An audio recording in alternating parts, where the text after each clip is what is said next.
Hello, everyone, and welcome to special Rust and C++ London Talks.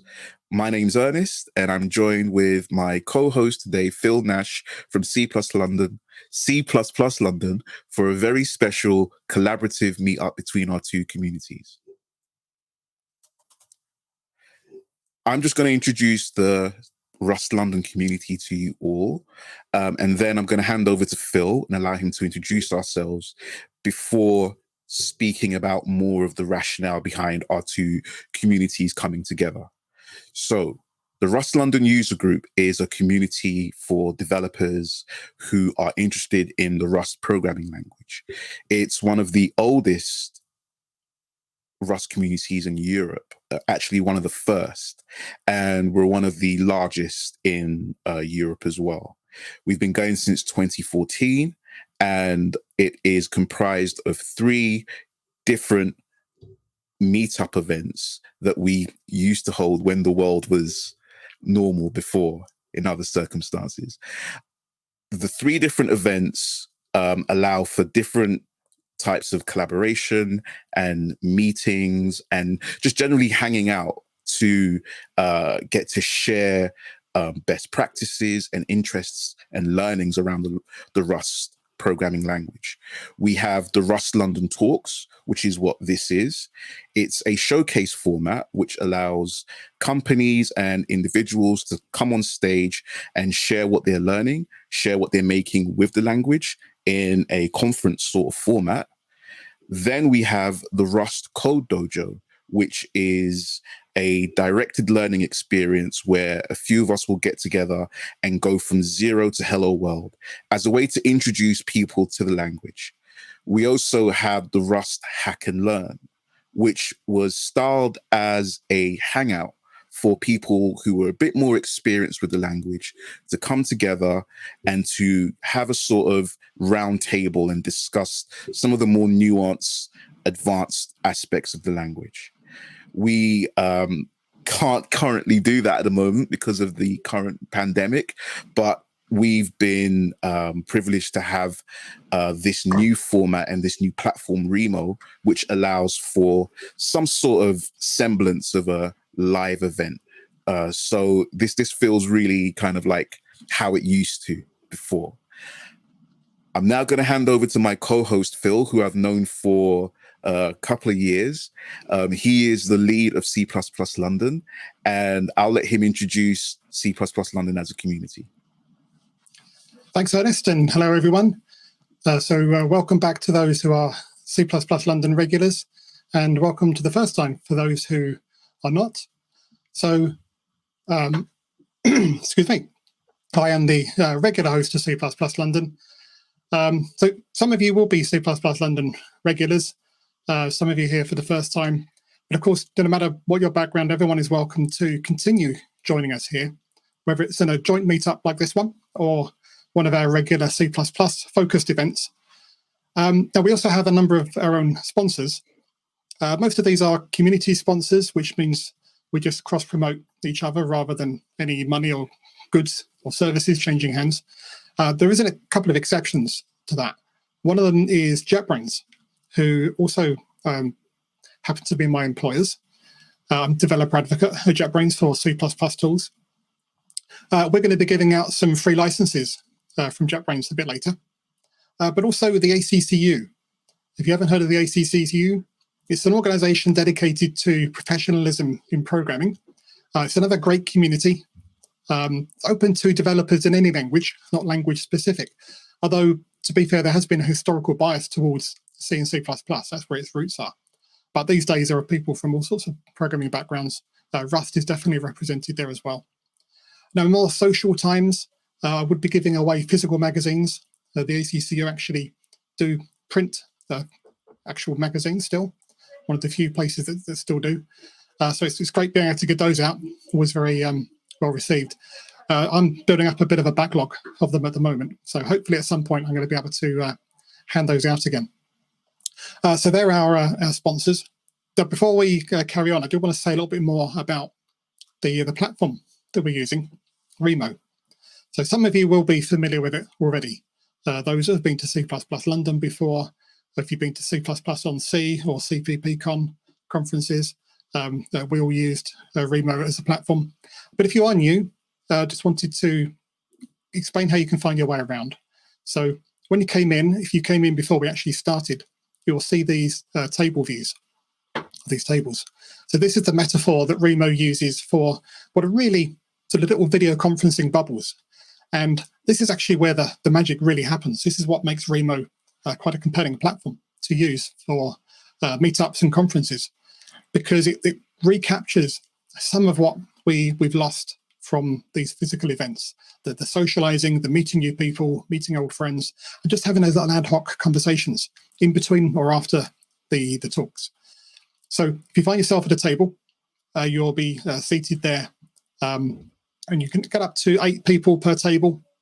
So it's quite a good number for getting a good chat going. But you can also move to other tables. So you only see people in the video feeds who are at your table. But if you look around at other tables, you can see the little avatars for other people there. And I'll talk more about that in a moment. You can hop from table to table, from conversation to conversation. So we do encourage you to do that. It's not rude. You don't feel that you have to stick in one place. But do try to keep your camera and mic on if you can, just to facilitate that. Now, just to make this a bit easier, point out a couple of things about this. See that bar at the bottom? Right on the left-hand side, it will say a tile view. If you click on that, all the little video feeds at the top will expand down to a tile view, sometimes called grid view or gallery view in other systems you may be familiar with. So that'll take up most of the screen with the video feeds of the people at your table, which is usually the most comfortable way to do it. But if you do want to get back to the floor plan view, that button will change to say back to floor. So you can easily toggle between those views to navigate around and then join a conversation at another table. So do bear that in mind. And then your avatar at a table. As I say, you can see people at other tables. So it's really useful if everyone, if you can, does have a photo there or something that will represent you so people can look around and see people. And you can also set, as well as your name, other pieces of information you may want to share when you hover over an avatar. To do that, up in the top right, you'll see your profile image. Then if you click on that, you get an edit profile dialog where you can set all that information, including your profile picture, and any other information that you feel comfortable sharing, website and Facebook URL, that sort of thing. But don't feel that you have to set everything. One thing that some people do like to do is to add their preferred pronouns in the name field, so that people can immediately see those when they're looking around. Now, even if this is not something that you feel you need to do consider doing it anyway, because it does help to normalize that for other people that, for whom it is actually more important, and just makes the whole event feel a lot more inclusive. So do consider that. Back to the table view on your avatar. There's sometimes some extra little icons associated with the avatar. Now, if you see this star, like I've got here, that just means that this person is an event host. So that will be me. There may be 1 or 2 others here. Doesn't mean a lot, just means that we have some extra special powers. The main one being that we can actually take an extra slot at tables. So you may actually see some tables with 9 people at them because an event host can take an extra slot. Bear that in mind. If you see a microphone icon, that just means that that person has a mic on but not a camera. If they do have the camera on, you'll see a camera icon. That means if you look around at other tables, you can see which tables have people with cameras and mics on. And they're going to be more inviting if you're looking for a conversation. So thinking about that from the other way, if you're sat at a table with your mic and camera off, people are not going to come and talk to you. So do try to be sociable. It's what makes this all work. It's what makes it more like a real event where people can just get involved in ad hoc conversations by talking to each other face to face. That's what this is all about, outside of the talks themselves, of course. Almost done with Remo. Just one more thing I want to point out. Down the right-hand side, you'll see the chat window. There's also a Q&A tab that you can use during the talks to ask the speakers questions that they'll periodically stop and have a look at. You can also upvote other people's questions. But in the chat tab, see people have been using that quite a lot already. That's good. So you can have a parallel conversation along with the talk. Try not to make it too different to what's going on. Don't get too distracted, but can be useful to have a back channel. But notice that there is an emoji view there, so you can put some reactions in there. Unfortunately, it doesn't have a search, so it's not quite as useful as it could be.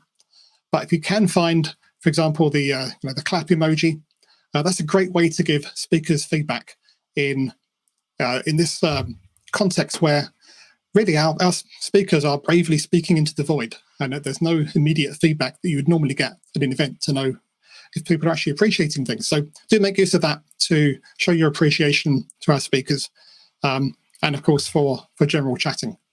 That's all I'm going to say for now. I'm going to hand back to Ernest and put your slides back here.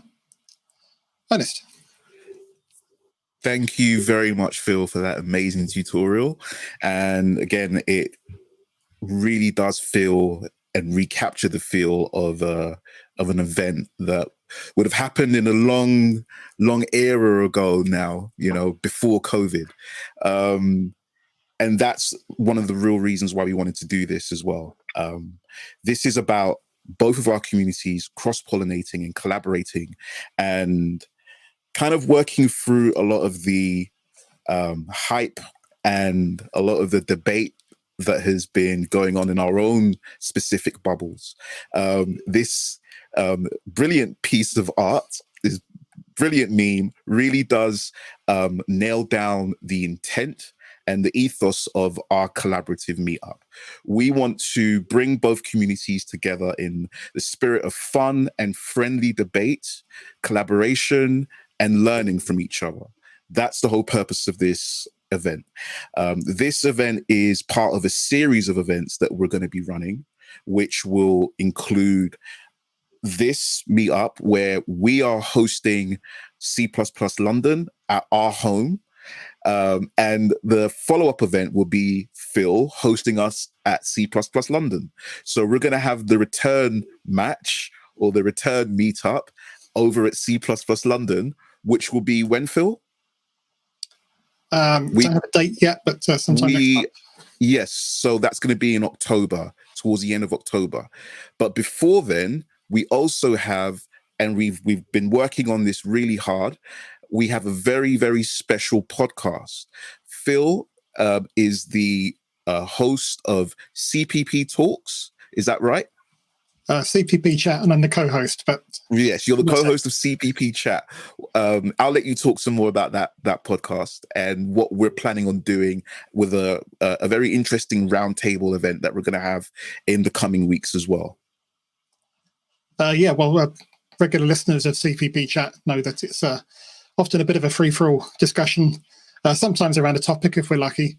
We just get some interesting people on.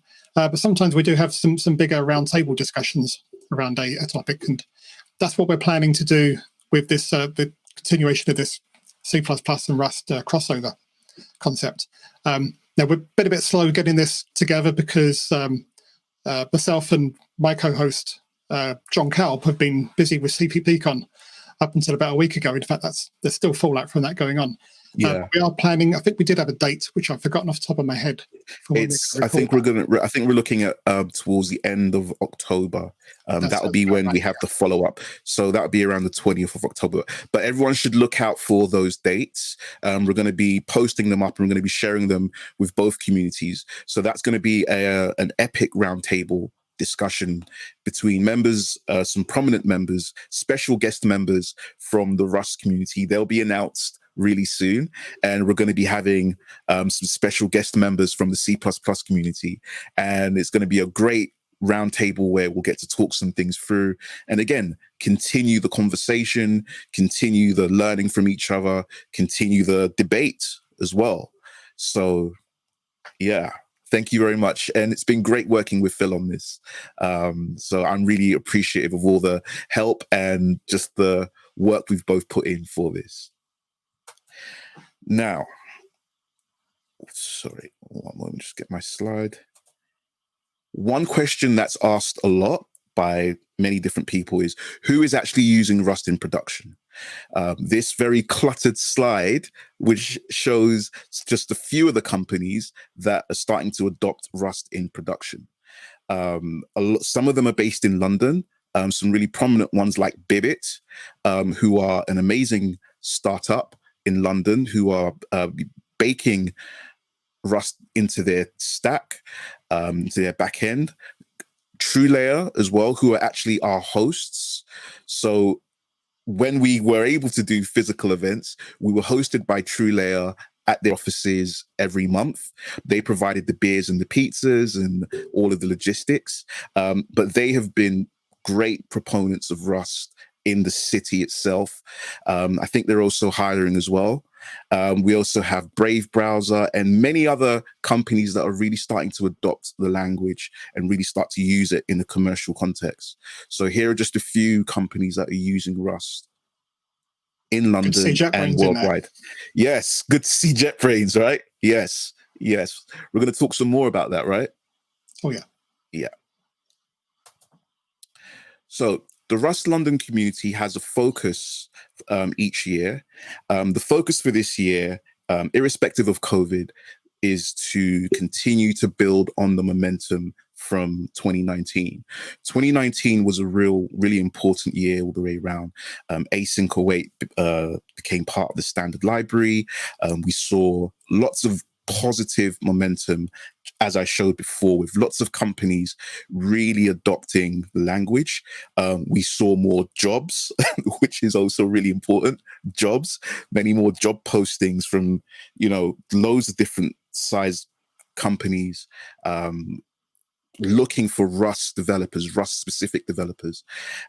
So we want to carry that momentum on, regardless of the situation that we find ourselves in with COVID. And we want to continue to grow our community by being as open and as welcome to beginners of all levels. So irrespective of if you are coming from another language community, if you are completely new to programming at all as well, you're welcome in the Rust community. There are lots of different tools available in the community to help you.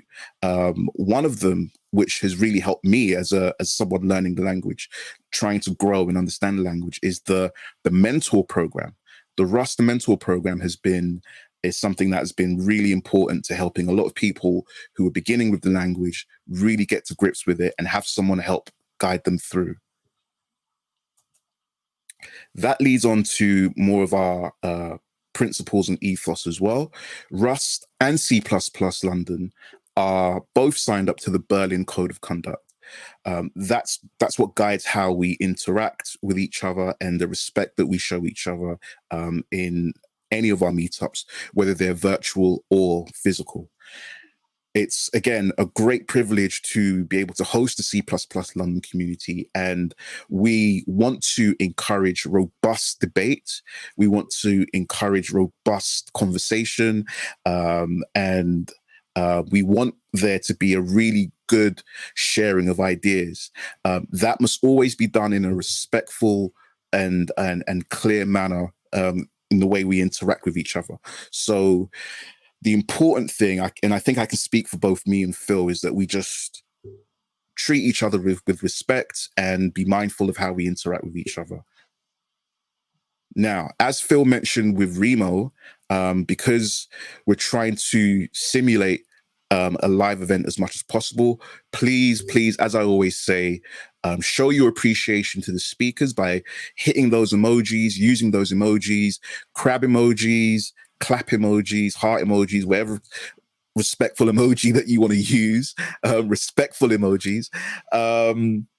We need to find C++ a spirit animal, right? Phil, what's going on? You guys don't have a spirit animal. We've got Ferris. I think they've got caught on all the rough edges. we got to do a poll and find C++ a spirit animal. The Golang have the gopher, right? Mm-hmm. And we've got the crab. Like, we got to find you a spirit animal. All right. I suppose we do have the sea lion. Okay. So that might be a candidate, right? Yeah. That might be a candidate. So let's see. Okay. So let's all just enjoy each other's company and make this a really nice event. Thank you. Right. Please, please, please follow both Rust London and C++ London on Twitter. Phil, do you want to give out your social media and Yep. community? Just cue that up. There we go. Yeah, so I've actually set up a forwarding domain, cppldn.uk, where you can get to the meetup page by default. If you go to /speak, you can submit talk ideas for future events and /videos for our YouTube channel. And then, of course, we have Twitter, CPP London as well. So you can reach us all those different ways. And if you know me, you can easily reach out to me in lots of different channels. But they're the main ways to reach us and stay in touch. Amazing. Thank you very much, Phil. And for Rust, follow us on Twitter at Rust London Users.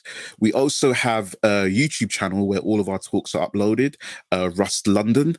And for Rust, the wider Rust community, there's the Discord, there is the Matrix, which is now called Element Room, and there's also a Slack group as well. But please, please, please follow Rust London at Rust London Users. The hashtag for this event should actually be Rust, #Rust, ampersand CPP London. So that's the hashtag for this event if you're live tweeting and sharing any thoughts and things on Twitter. Thank you very much. Right, so for tonight, we have opened up again our platform to C++ London. We have two amazing speakers from C++ London who are going to be sharing some of their thoughts and sharing some of their projects and ideas with us here at Rust London. Our first speaker is going to be Heinrich Nijmeijer, and he'll be followed by Pius Rejan. Now, I've got community announcements for both the Rust and C++ London communities, and this is where we give away the goodies. This is where we give away the prizes. So we have been very, very privileged to have some community partners for this event. They are Ferris Systems, Rust Lab, the conference, and the ODSC, as well as JetBrains as well. So we have been inundated with lots of cool stuff to share with the community, both in terms of prizes and information. First, we'll start with the ODSC. So the ODSC are the largest data science conference globally. They have 4 different conferences for different regions. They've just had ODSC Europe. I wanted to give away those tickets. I did tweet them out. But what they've subsequently done is they have given me access to the whole vault of talks, workshops, and all of the conference keynotes from that event, which happened, I think, last week or the week before last. So that's available to anybody who's interested in data science. So that will be all of the workshops, all of the keynote talks. There'll also be access to a career fair where you can actually have your CV if you're wanting to work in the data science field posted there, and you'll be able to be contacted by people who are hiring in the data science field. So if you would like that, please get in contact with me. I'm going to leave my email address up, and then I'll send you the link, which will enable you to have full access to all of the talks and all of the workshop material as well. Our second community partner is Rust Lab. Rust Lab is a conference where some of the most interesting projects are showcasing what they're doing with Rust throughout the autumn. We have been given 5 tickets for this event and 5 tickets for the follow-up event, which will be given away to anybody who's interested. Again, I'm going to post up my email address, and it's a first come, first serve. So whoever emails me with interest, just spam my mail, and I will pick 5 of you at random, and I'll basically send you over the free ticket link, and you will have access to all of the conference talks. The workshops are separate, but you'll have access to all of the talks for free. Basically, you'll be able to go to the conference for free. So I have 5 free tickets for this conference. I'm gonna share out my email, and I'll make that available to whoever wants to attend the conference. Our final community partner is Ferris Systems. They are the leading consultancy and training Rust company globally, essentially. They provide consultancy, training courses, and they're also actually building out parts of the roadmap as we speak. They have prominent members from the Rust core community who are building applications like Rust Analyzer. That's the purpose-built IDE for Rust. It's kind of a twin to the Sea Lion Rust plugin, right, Phil? Well, we'll see about that. Oh, okay. But they also offer other sorts of services as well, as including things like code review and consultancy on how you can actually incorporate Rust into your stack as a company. They are having three different courses which will be running from the end of this year and also into next year. So they have Rust Embedded for Beginners, which will be happening in the new year in January. There is an advanced course which is happening in a couple of weeks. You have to be aware with the embedded courses, you have to actually purchase a microcontroller for that course. So you have to be aware of that and make time for that to be ordered and delivered to wherever you live. Links for that are all on their website. What they have done, they have kindly provided a discount code for all of their courses. Now, this discount code is actually valid for 6 months. So it's valid until March 2021. So even if you don't want to go on any of the immediate courses, like the one coming up in October, you can go on you can use that promo code for any of the other courses that they have. I just personally finished the Introduction to Rust course. They had one at the beginning of September, and it was really impactful for me as a learner. It really nailed down a lot of the really core concepts like ownership and borrowing, and it was a great investment for myself. So this discount code is available to both the C++ and Rust communities for anyone who wants to really get bootstrapped by people who are essentially building out the language. It's a really